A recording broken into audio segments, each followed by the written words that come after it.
welcome everyone for our July Coffee and EVs.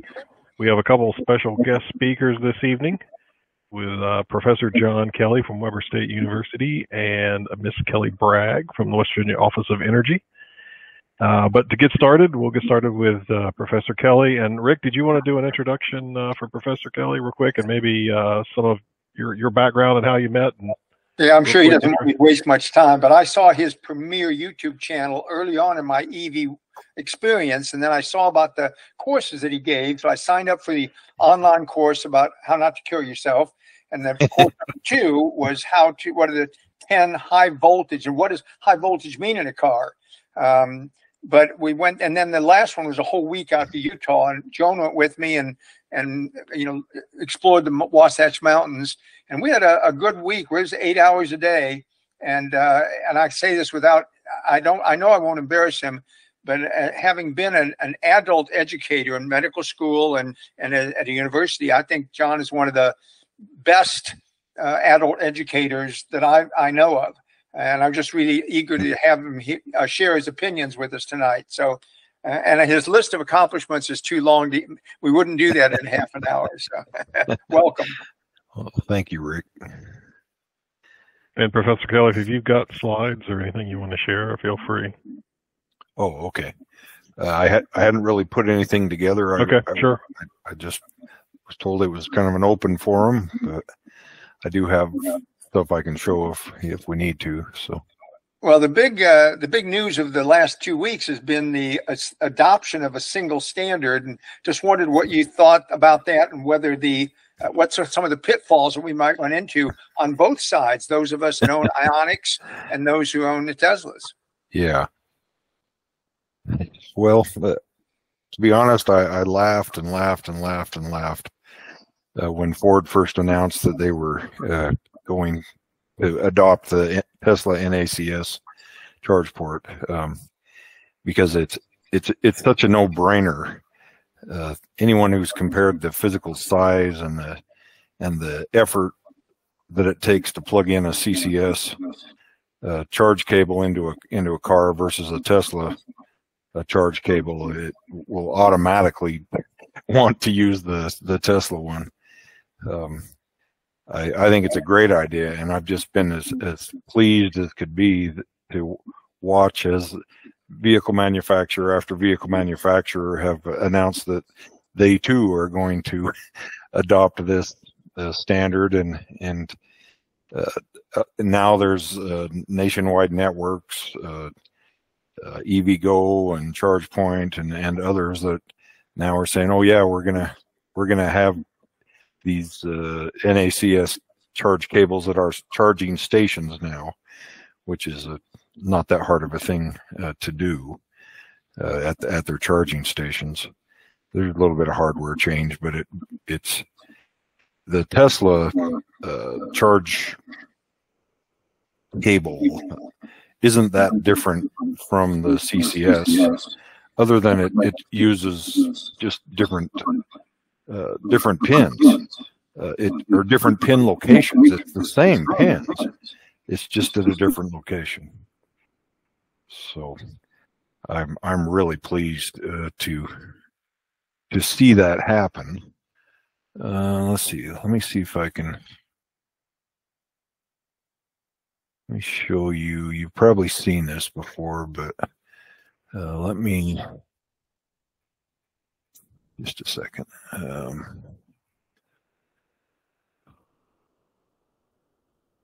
Google Chrome.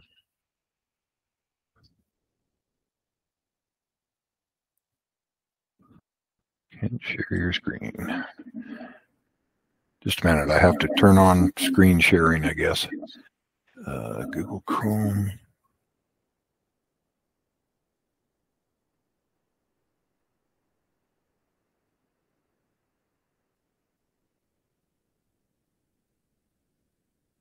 While he's looking, I was just going to bring up the point of how this may affect the NEVI rollout. Will people be delaying or certainly not putting them, since the Tesla chargers will meet some of those standards, not all the standards, but some of them? Will that hinder or delay NEVI rollout? Will this adoption hinder or delay that? Yeah, because that you're asking. The Nevi people, not the $800,000 gift, but the $200,000 host fee, they want to make that back. And now if they're going to have all of us with CCS plugs run off to Tesla, the much more frequent and reliable Tesla chargers, they're not going to make as much money. So they're going to say, oh, well, wait a minute, I'm not going to do that. What do we want? Well, it's my if I'm understanding you correctly, the NEVI requirements state that there still has to be a CCS charge cable at these charging stations, but that doesn't mean they can't have a CCS and a NACS, the Tesla charge cable at the same station. I mean, already they have 2 charge cables per tower, and there are newer towers that can charge two vehicles at the same time versus the older ones that could do one at a time. I'm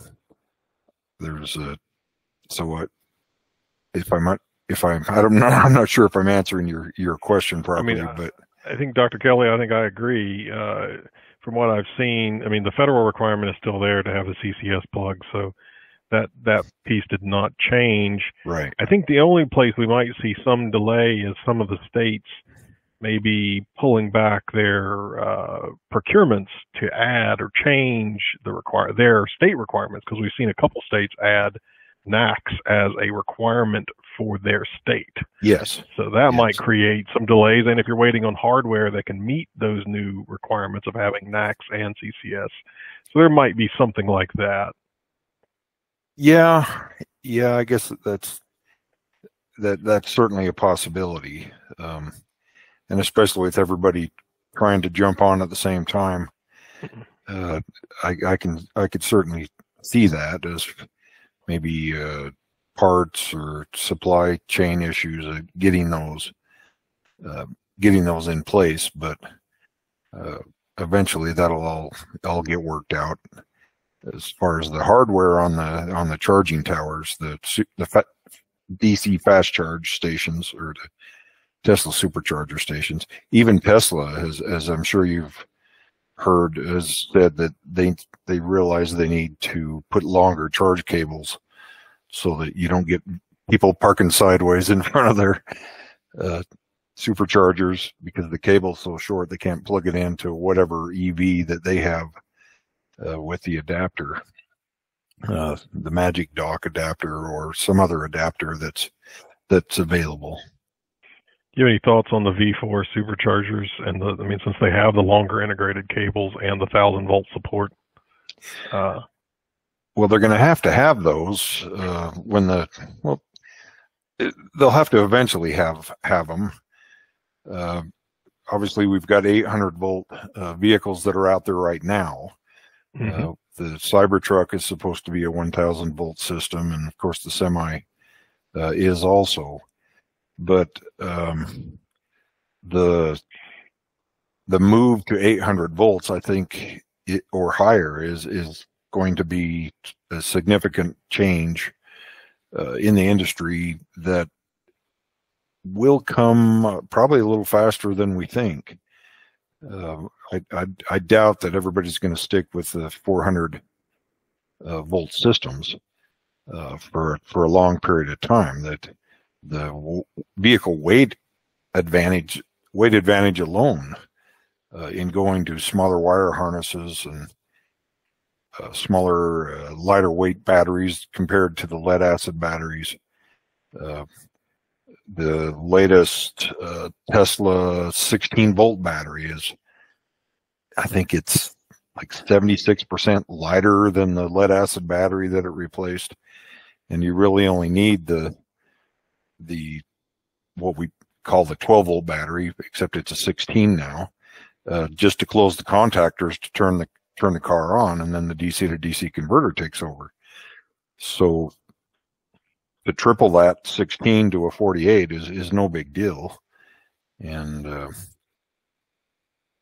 so that will help lighten cars, but also or reduce mass on the cars, but moving to an 800-volt system can do the same thing.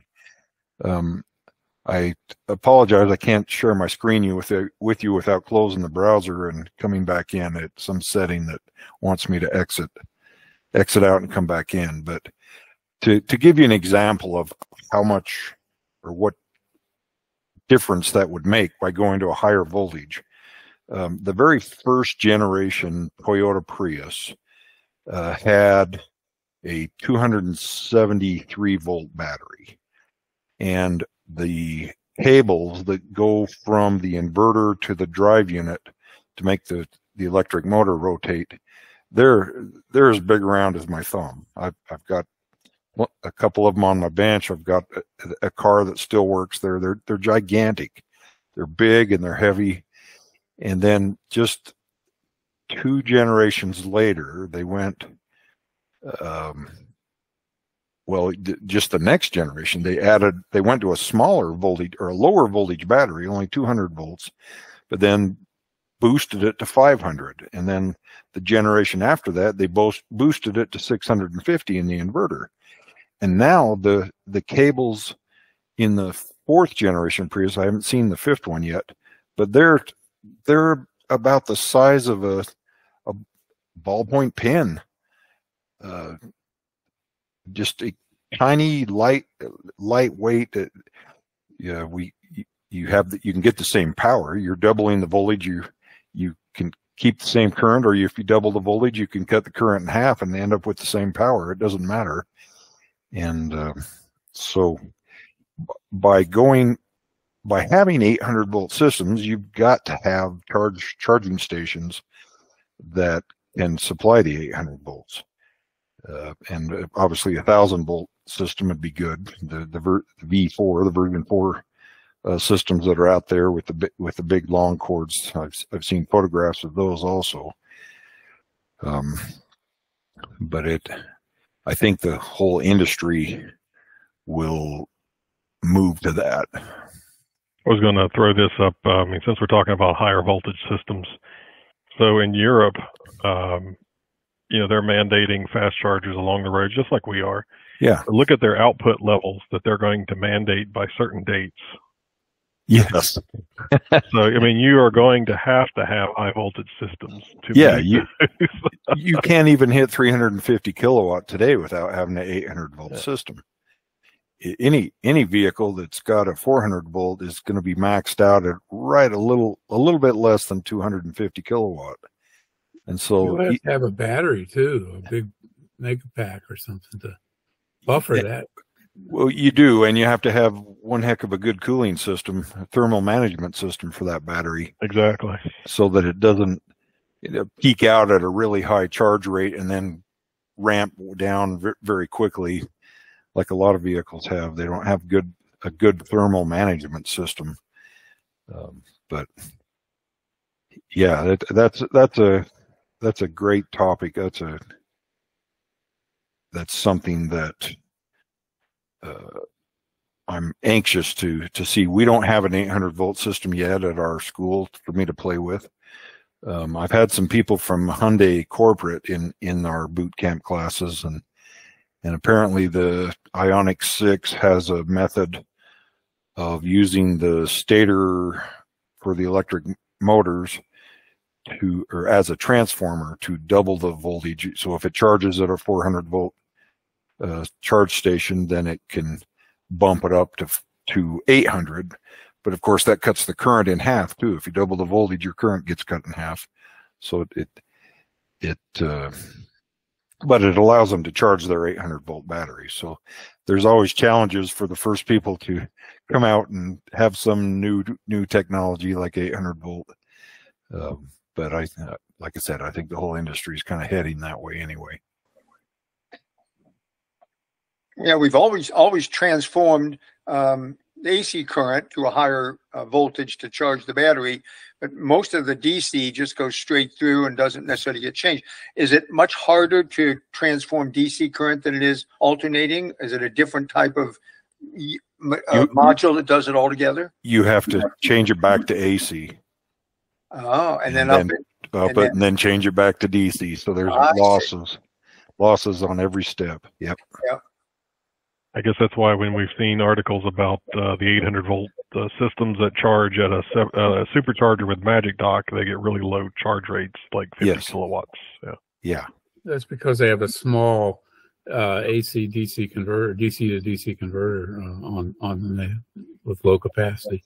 I have one comment regarding the NAC's standard on the NEVI and other chargers. I think that as soon as people install a NAC connector on their current CCS systems, they will be overwhelmed with Teslas, because Teslas are 70% of the existing car park, and as soon as someone puts in a NAC connector, he's going to see a lot of Teslas if he's got competitive pricing to the nearby Tesla supercharger. So people will be able to go to whatever's closest to them then and charge up. So I don't think it's going to be, I don't think this NAC thing will hurt the NEVI equipment. I think it will improve it economically. Yeah, I agree. Well, I would say is providing as long as their uptime is there. Yes. It makes me wonder whether or not, with what you said about the current going up to the higher voltages, Tesla just announced in their shareholder, I believe it was, that they are going to start doing more sustainability on all their chargers, where they're going to have batteries. They're going to do a mega pack there, and also solar. So it stands to reason the draw to limit the stress on the grid, that they would be doing that along with being able to be more sustainable themselves. Yeah, absolutely. I've actually seen photographs of Electrify America's charging stations with the. Are you guys familiar with Electrify America? Mm-hmm. So they always have the brown wooden fenced off area where there's a big powerful transformer, but somebody stuck their phone through the fence and snapped a photo, and there are already Tesla megapacks inside of a lot of Electrify America walled off areas. So that when you're charging at the peak time of day, of course, we're not pulling on the grid as much.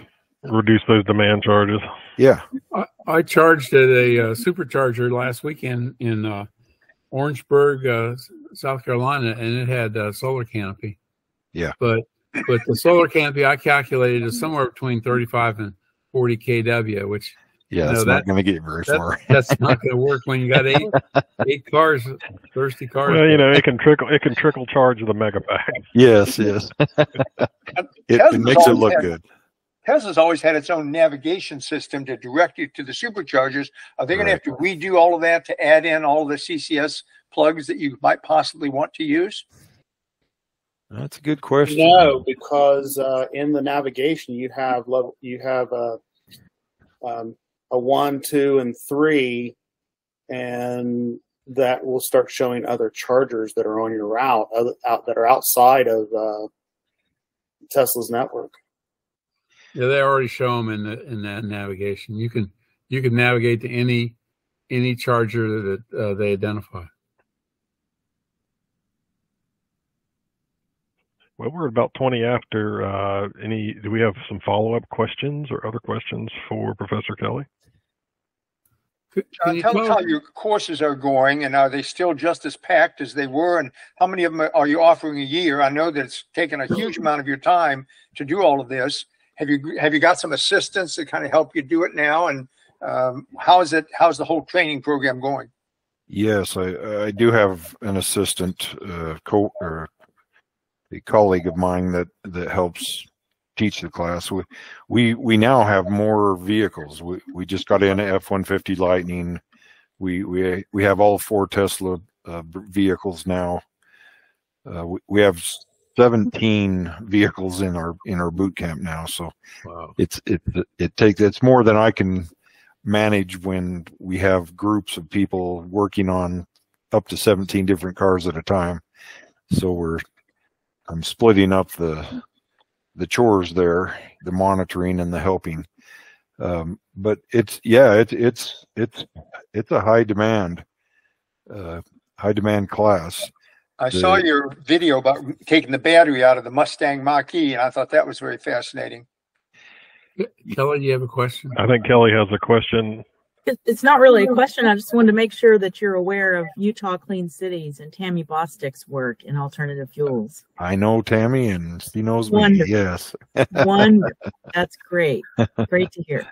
Okay. Yeah. And one other thing I was going to add, Kelly, when I saw you stick your hand up, is I was hoping maybe Trina Wafel would be on this call from West Virginia University and our NAFTC National Alternative Fuel Training Center. I know her too. You know Trina? Okay, great. I was going to Yeah. say, if you didn't know Trina, we want to make sure that put you guys in touch. Yeah. We're actually working on a kind of a joint project together to. Well, actually, I'm not sure what I'm allowed to say. So anyway. All right. Yes, you are there's something in the you are acquainted with Miss Wafel and I WVU am, and yes. NAFTC. Okay, Yeah. very good. Yeah. It's And we're quite familiar with Electrify America because remember who created West Electrify Yes. America with our grad students at WVU. Of course, they're paying us back by not putting any stations in West Virginia. Did you guys? Were any of you? Do you do the monthly subscription to the Electrify America app? Yeah. They just doubled their price, Yeah. and I never use it, so I just canceled the whole thing. But it used to be like $4 a month. Now it's $8 a month. I think they're seeing that it's going to take more. They need more money to keep those charging stations functioning. Yeah, I have to drive to Columbus, Ohio from Huntington to find the nearest 350 kilowatt Electrify America. And we don't have any in West Virginia at all. Yeah. In fact, we only have 3 DC chargers that are higher than 24 kilowatts. There's a 50 in Somersville, and there's 2 60 kilowatts in Charleston and South Charleston. That's it for the whole state. Yeah. I feel like a failure. That's why we're depending on Kelly to get that NEMI stuff. Well, that's not Kelly. That's our friends at WVDOT. Yeah. Well, last question, John. Tell me, when your videos are so polished, do you do all your own editing, and how long does it take you from conception to finishing it? Is it a week project or a 2-month project? Oh, it's months.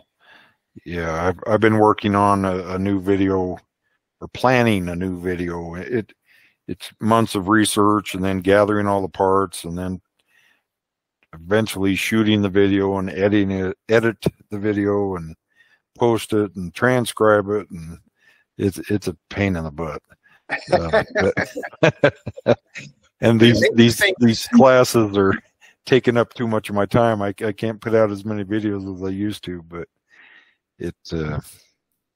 I still enjoy that. The latest video that'll be coming out here in another couple weeks is on Tesla's low voltage systems on their cars.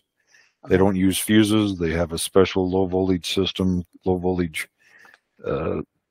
to keep the 16-volt battery and 12-volt battery charged even when you're not using the vehicle.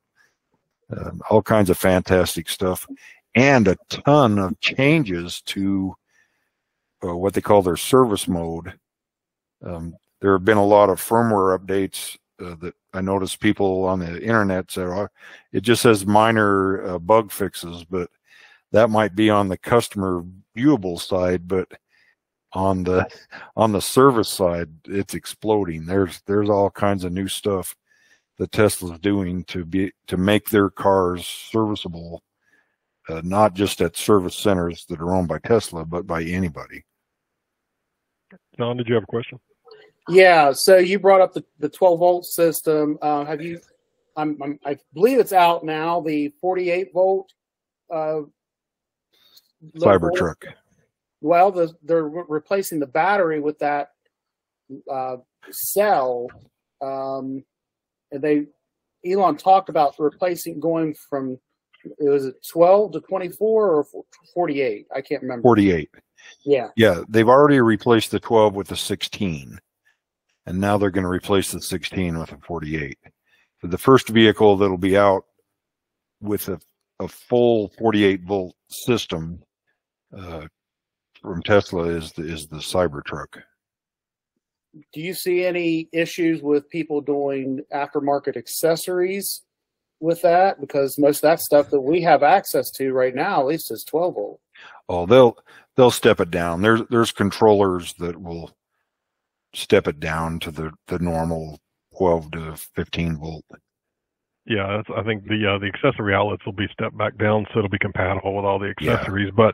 But I think the big thing about that from a manufacturing standpoint is, like, imagine everything in the vehicle that is currently 12 volts.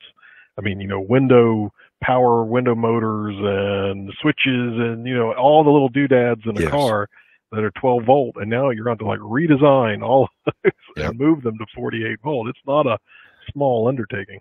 Well, I question whether we're going to actually totally redesign that or put a module right at the unit that turns around and steps it down for them. Yeah, it'll be interesting to see. It'll be interesting to see how they do it. Well, I do have a question, Dr. Kelly. So what's your personal electric vehicle? Do you have an electric vehicle that you drive? I have two vehicles that I drive. I'm in a wheelchair, so I drive a Toyota Sienna van that's not a hybrid. It's just a gas guzzling van. But I also bought, after all my studies on Tesla, I bought a Tesla Model Y, a 2023 Model Y Performance. I just love it. So in order to drive it, I had to buy a second wheelchair. I keep one wheelchair at work and one wheelchair at home. And I can transfer it at home into my Model Y, and then drive to work, and then transfer into my other chair. I just picked up a Model Y also, so it's a fantastic car. Yeah, and it really helps me to understand for my classes. That Tesla is a huge sector. What am I trying to say? Percentage of the EV market, and any training organization that's not teaching how to work on Teslas is already fallen behind. So I made the investment, and we liked it so much I got a Model 3 for my wife. So we traded in the Chevy Bolt. The Bolt is gone. The Bolt is gone. Kelly, yeah. Do you use hand controls? I do. Yes. Did you have to design those yourself, or did you? No. The company that did the hand controls for my van already had adapters and set up for the Tesla Model 3 and the Model Y. So that's awesome. It cost me about, $2,100 to have it retrofitted, and you can turn it on and off so my wife can drive without having to worry about weird controls being in the way. And I'm just as happy as could be with it. So.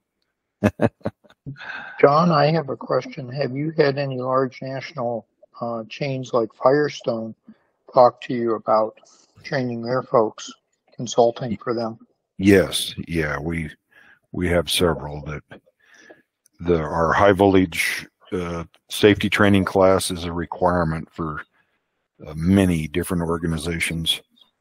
And then that's our phase 1 training. Then we have a phase 2 training that's more in depth into the individual systems. And then the phase 3 is the 5-day boot camp that Rick attended. Great. I remember the first day I took my new Model 3 for a tire alignment, and I gather maybe only seen one Tesla before it. But they're old pros at it now in Charleston, West Virginia. Yep. All right. Well, we're at about 7:30. Professor Kelly, thank you so much for joining and sharing your knowledge and answering some questions. Nice to meet all of you, and hope you have a good evening. All right. Thank you. All right. We'll see you. Goodbye.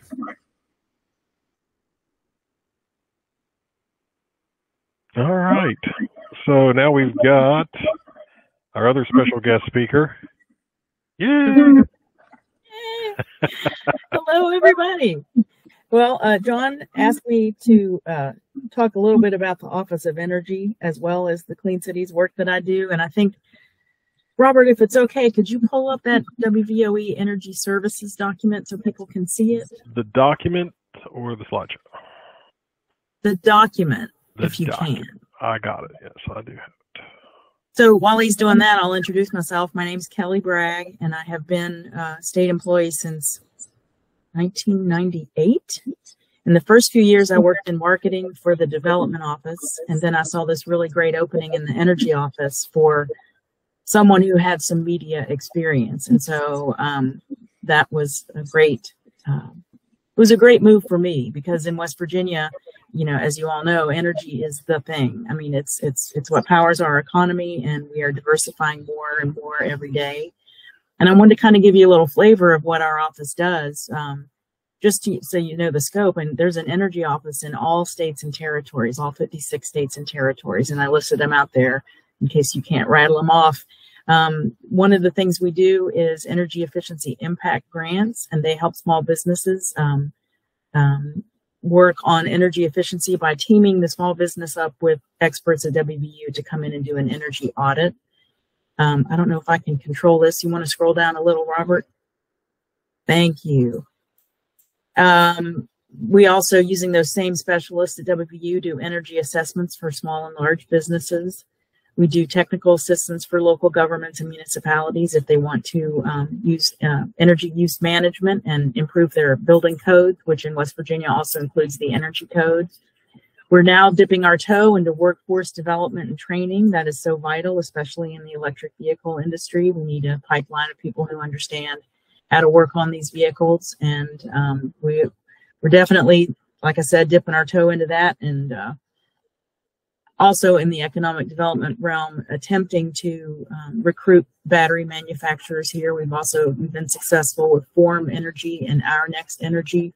Form Energy uses oxidation of iron in their batteries, which is pretty fascinating. They have an online tour of their facility in, I want to say it's in Oklahoma, but eventually those things will be made in Weirton, West Virginia, which is pretty cool. Then my area of expertise is in renewable energy, residential energy efficiency, and of course, alternative fuels and vehicles. We also tell everybody about any existing utility programs that are out there. So that's kind of an overview of what the office does. And now, Robert, if you want to try the slides. Thank you so much for doing this for me. I think I've changed our tagline on the cover of the slides. We have to do, we're coming up on our annual meeting with Clean Cities, and Clean Cities is a group of 75 coalitions across the country who do nothing but work on alternative fuels and transportations. So you can see your connection to alternative fuels and vehicles is a little clunky, so I changed it to your connection to alternative transportation. Transportation alternatives, because we're not just dealing with cars these days, we're also dealing with electric aircraft, which is a whole new thing for us. In the Eastern Panhandle up in Robert's territory, they'll be using beta technologies and installing some aircraft chargers, I think in the fall. Marty, you got a question? Yeah, do you know about the guys in Beach Bottom? No. It's an electric boat company that is located in Beach Bottom, West Virginia. They just announced, and they're going into an old steel mill, and they're going to be building electric bass boats and electric ribs. Yeah, pontoon boats and rigid inflatable boats. That's really amazing, isn't it? I mean, I think that one of the reasons I wanted to talk about the Office of Energy was that we're located in the West Virginia Department of Economic Development. And so they are seeing that electrification in transportation is a good place to concentrate economic development efforts. And so to that end, I sometimes do talk with some of these companies when they first come in, and then I usually hand them off to the appropriate, we call them reps, BID reps, to help them, business industrial development reps, to help them understand the different incentives that the state can offer. I think that's about all. I mean, Clean Cities is a way of life, I'll have to say. The people that run Clean Cities coalitions, if they're not housed in a state agency like we are, and there's only 15 of us out of the 75 that is housed in state agencies, they live, sleep, breathe, and eat Clean Cities. And they have to, because they have to make their own money. They have to be, you're an executive director, you're a development director, you're a membership recruitment director, and a few of the Clean Cities programs in the country have developed into powerhouses like Ohio, Ohio Clean Fuels, and East Tennessee Clean Fuels. They have many employees, and they work round the clock on these types of issues. I'm not as lucky. I get about 20 hours a week to work on Clean Cities because I'm paid from different funding streams. So that's why I don't concentrate all my time on it. Wish I did. I wish I was one of those, but it just didn't work out that way. Next slide, please, Robert. I wanted to talk about 3 different grant programs we're running right now. The Mid-Atlantic Electrification Partnership, that actually provided us a beam solar charger up to the airport in Martinsburg, as well as a Mach-E.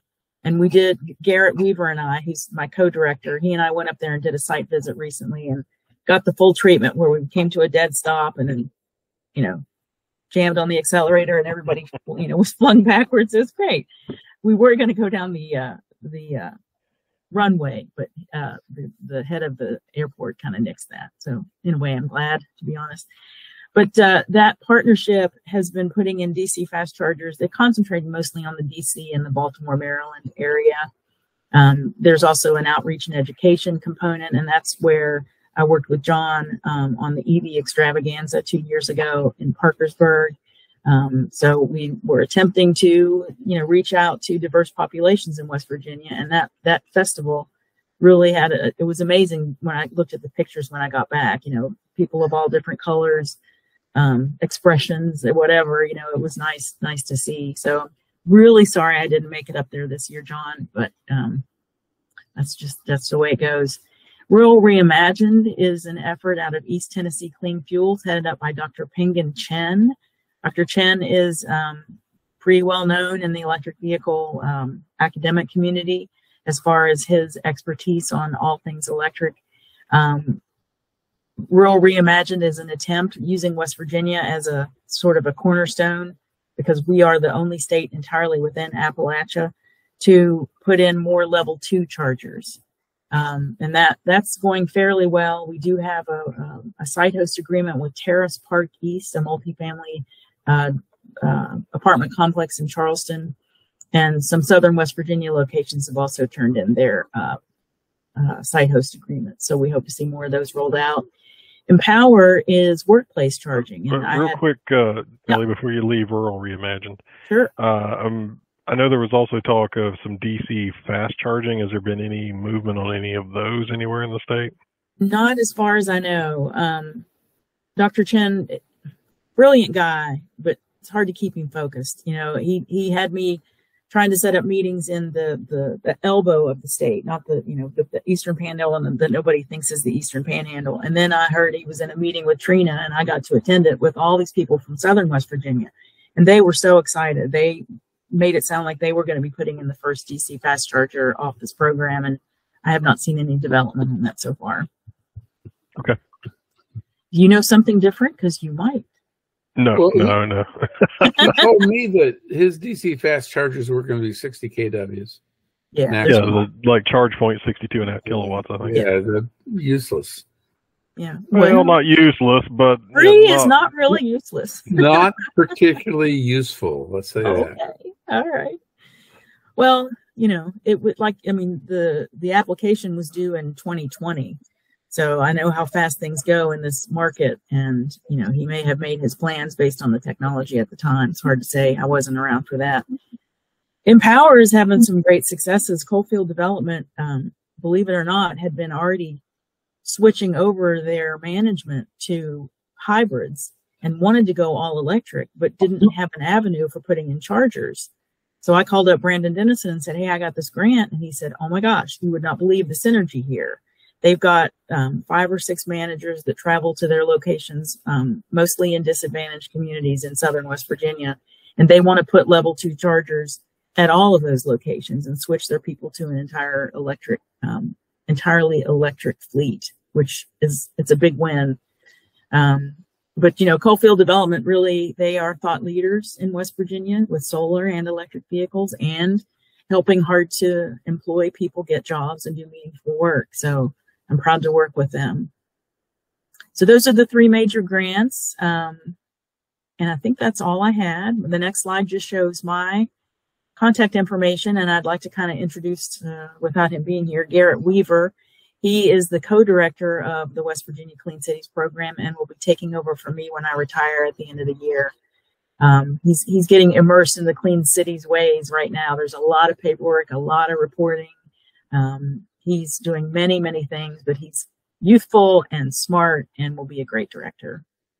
And with that, I just want to thank you for the opportunity to talk to you, and we'll take any questions if you have them and try to answer as best as I can.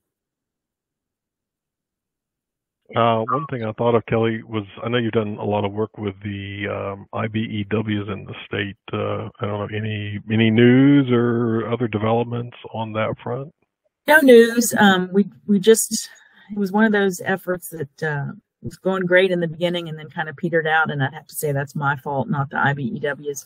But the EVITP training is still out there with, as far as I know, all the local IBEWs, International Brotherhood of Electrical Workers, chapters in West Virginia. They're my go-to people when it comes to, if somebody calls me and says, who can install my charger, I tell them to go there. I would say that union activity and interaction is not encouraged by the state of West Virginia. We're a right-to-work state. So maybe it's my own fear that has kept the program from moving. I don't know, but I do plug them whenever I can. I also wanted to mention one thing we're doing. As part of Clean Cities, we have to report on our annual gasoline gallon equivalents reduced. And I wanted to thank this group in particular for helping us get closer to our goal of 1 million gasoline gallon equivalents reduced. It's so funny, they don't want to talk about petroleum reduction, especially since the last administration, so they call it energy impact reduction. So I'm used to GGEs. That's just, that's how you compare apples to oranges in the alternative fuel business. So I'm going to keep using it. We were up to 833,966 GGEs reduced in 2022, and our goal is 1 million for 2023. I think we're going to hit it. We're on the path to hit it. It'll be Garrett's victory because he'll be turning in that annual report next spring. But thanks to people like you guys, we're gonna make it. That's it. Thanks. Well, I think we have something to consider, and that is that maybe it's time to turn down Chip Pickering's program. If Professor Chen is really going to provide chargers and lots of them throughout the state, maybe we can just direct people to him instead of having our own application form, and to have Chip chime in. You think this is might be the time to do that, Kelly? Or? Well, my understanding always was that Dr. Pickering did it for tax reasons as well as altruism and kindness. So I don't know what his opinion is. I would have to say he would be the arbiter of that decision. Yeah, but he was going to shut it down a year ago, and I talked him out of it. And I think we put in 2 or 3 more since then. But it's really coming out of his pocket. So even though he does get a little bit of a tax break on it. Yeah, and we've really appreciated what Chip's been able to do and help out with. But I think we haven't seen as many applications as we were seeing either. And I think a lot of folks do know that there are a lot of new avenues coming out with some of the NEVI funding and other grant opportunities. So, I mean, Marty, you could have that discussion with Chip, but I wouldn't dissuade him if he felt like he was ready to close that down. I don't think I would dissuade him. Okay. Related to Kelly's presentation, I wanted to share something else real quick. So Kelly, I know you just sent me that data for the West Virginia EV registration data. So Kelly provides that through some other mechanisms. I mean, Kelly herself doesn't provide that, but her group makes sure that we receive a copy of it. So we get the electric vehicle registration data for the state of West Virginia. So I'm going to share something because I just put this out on the Drive Electric West Virginia site. All right, so we got our latest data. which goes through 2022. So in the top portion, we have fully electric vehicles, battery electric, and then at the bottom, we have plug-in hybrids. And so you can see the number of plug-in hybrids registered in the state and electric for 2022. And with Kelly, Tesla, the clear winner. yeah, Tesla's obviously been kind of growing and growing. And Kelly, I know we had some back and forth with Trina on this, but this is my understanding is that this is like a snapshot in time, the registrations that existed in this year. So each year is cumulative. That you're right on that, but I have reached out to Clean Cities technical response to find out if that is to clarify that. Okay, clarify it for you. I did a different chart of it based on one of yours. It's on that. I sent you the presentation I gave yesterday. Yeah, I got that. And it's a scatter XY diagram. So here you can see this is broken down. This graph was created by in National Renewable Energy Laboratory, I guess using Experian Information Solutions. So you can just see it in a bar chart format. About 1,900 electric vehicles and about 1,400 plug-in hybrids. But over time, you can see it growing every year. I think that's an impressive slope. I do too. And then, of course, I broke it down by zip code. You guys can't see what I'm presenting, can you? All right, hold on. It's not showing the right screen.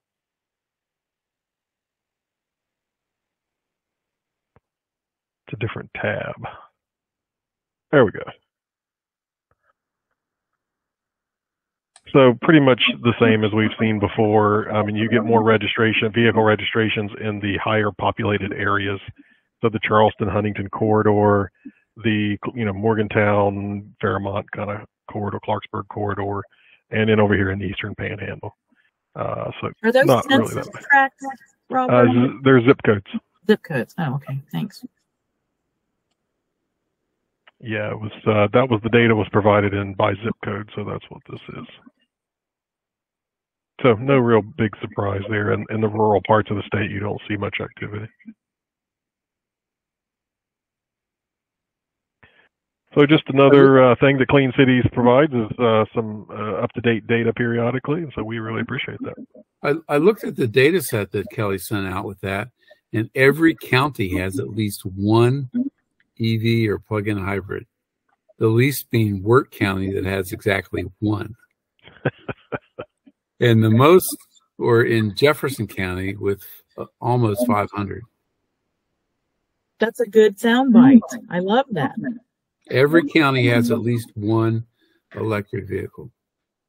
I know percentages are difficult to know the meaning from. If you sell 2 cars one year and 4 the next, you had 100% increase.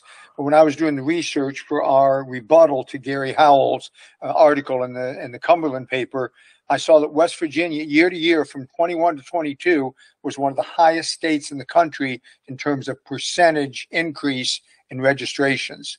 So I don't know if we'll be able to do that again this year, but it was 62% or something, which was one of the very highest in the whole country. But that just means that some of the other states are, like Maryland, way ahead of us, so they don't get that percent rise. It's kind of a false way to present it, but I used it anyway. Yeah, well, we'll take what we can get. All right. Well, any other questions or comments for Kelly? Kelly, I just can't thank you how helpful you've been to our aims of getting the fast DC charger at Tamarack. Was that why we set this all up? I know. I don't know if you've been there recently, but they've got a picture. Oh, Marty, something weird happened to you. Are you talking? Yeah. Am I still there? Can you hear me? You just went really fast, like a robot. Oh. It was cool. You froze and then you spooled. Yeah. You unspooled real quick. I've got a quick question based on what you said before. What topic we discussed at our business meeting recently was, should we change the name of our association from electric auto to electric vehicle? And with the impact now of boats and aircraft, what is your opinion on that? Would we be more efficient or gather more people that are interested, the boaters from some lake, reservoir, down at Beach Fork or whatever, if we change to electric vehicle, or do you don't think it makes a difference? I feel like I'm wading into private club business at this point, but I mean, I mean, didn't the national group change? They did. Yes, they did. That's what I thought. I mean, I think we're going to see an amazing amount of boats before we see planes, you know, and I agree. It would, you know, you got to figure if somebody's wealthy enough to own a boat or go out and buy an electric pontoon, they might be a great candidate for an electric vehicle if they're not already, you know. So I would argue for widening the tent. That's just my opinion. This outfit Pure or whatever it is up in Beach Bottom, West Virginia, their pontoon boats go for $75,000. See, there you go. And their bass boats only go for $35,000. Only and their cheapest rigid and inflatable boat is $29,000. How long do they take to charge, or is it similar to a car? Well, if you take them to a Tesla supercharger, they'll probably charge pretty quickly. I wonder if they have a NACS plug. I don't know. And are they electrifying the marinas? I mean, that's probably a niche for us. You know? They have to electrify, have charge points at the marinas. Well, they're worth talking to, I guess. Absolutely. Well, that's actually, we've got that on our list for follow-up at our next business meeting, as we just kind of broached the subject at our past one about changing the name. And so we'll do a follow-up in our next meeting and see if we want to follow what the National Association did. I watched some videos on the boat situation, and what I just see is not necessarily private boats, but the municipal ferries, like across the harbor and things like that. In the time that they're plugged in, they can get enough to just get back over the other side, and they have a fixed time that they're going to be there. Might even be 2 hours until the next ferry leaves. So now that doesn't affect too many states across the country. I don't know if Lake Okeechobee has that or not, but that was one of the impact was on the ferry boats. Europe has a lot of that going in. They're very big on electrifying ferries. That's just a use case that makes a lot of sense. Yeah, almost all Scandinavia, and they have all that hydro up there. They have cheap electricity, and the time they get the cars off the boat and get the cars back on the boat, they've recharged the batteries. It's pretty amazing. Well, Kelly, I wonder if there was something you kind of missed in your calculation of fuel and whatnot, but the coal mines for years, we had a gentleman that was at the Multicultural Festival with his Chevy Bolt. Took him quite a while to get there, but he worked in the coal mines, and all the coal mines, all their vehicles inside the mines are electric. I did miss it. I wonder if you include in that data. Absolutely. I always thought that electric didn't work in the mines because of. No, they're all electric. They've always been electric. You can't have anything that emits, exhaust gases underground because you displace the oxygen. So yeah, they went from mules to electric. Yeah. John, Trina and I had that discussion. Is like West Virginia has a history of electric vehicles. I mean, if you're counting electric mine vehicles. Wonder if the Coal Association knows the numbers on that. I don't know who'd be. Of course, I mean, from your calculation, Kelly, if it's displaced like it was gas and now it's electric, the mining vehicles have always been electric. So, I mean, it really wouldn't have changed. They're not registered the same way that a vehicle that travels on the roads are. Yeah.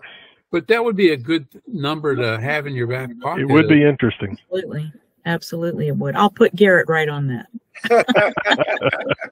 Chris Hamilton, that's the head of the Coal Association. Oh, I know Chris well. Yes, I'll give him a call.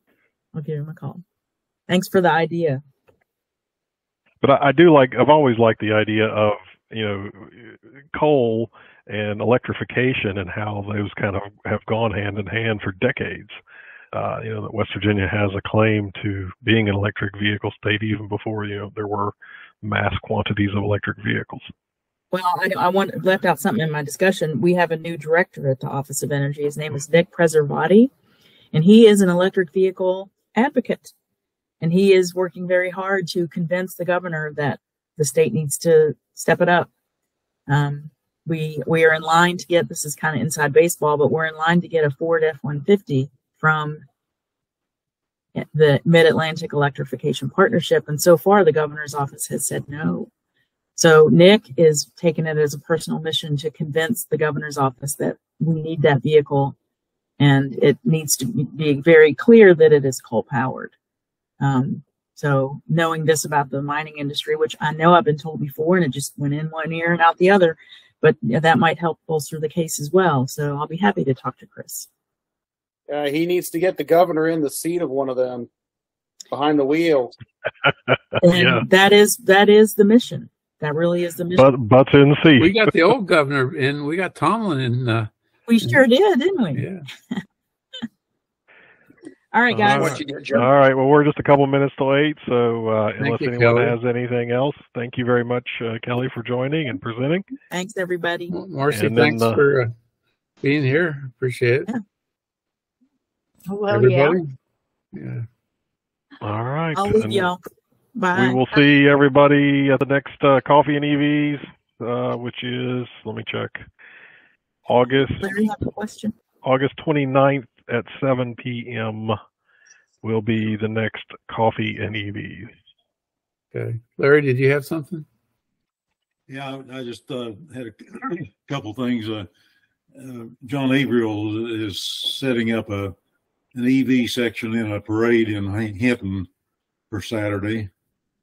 So we expect to have his Bolt and my Model 3, and Justin has a IQ5. Ionic 5. Yeah, Ionic 5, yeah. And my bicycle's going to be in it too, I think.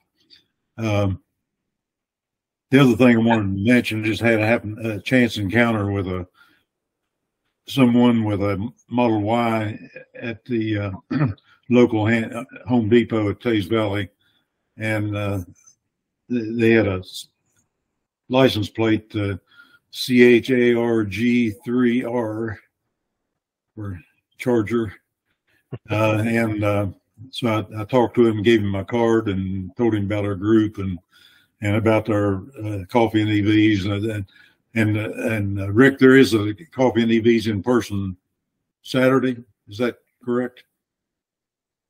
Well, we just had 3 people that said they'd like to, but I'm going to drive. I always like coffee and a scone, so I'll drive over. And Marcy said she was going to try to make it.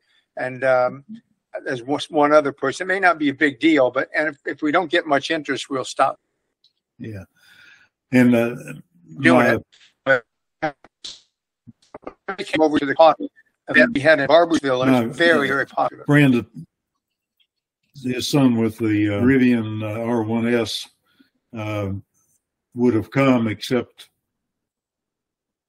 he had to take him to Cincinnati for repairs, I think. So the other thing about this guy that I met, encountered and gave him my card, he's friendly and all that, but he's from Cross Lanes, and he drives the Y, and his wife has a blue Model 3. So. All right. We'll have to get them involved. What time does the parade start in Hinton, Larry? 10 o'clock, or I believe it's 10 o'clock. This Saturday? Yes. Oh, I'll see if I see what I'm doing. Yeah, we're supposed to meet there at 9:45 and line up. So yeah, it'll be 10 o'clock. Okay. Are you guys meeting in a specific place? Yeah, at a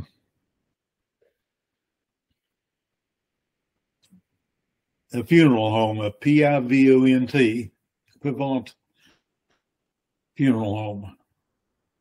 Okay. I don't have the address of it. Well, that might be a fun thing to do. Yep.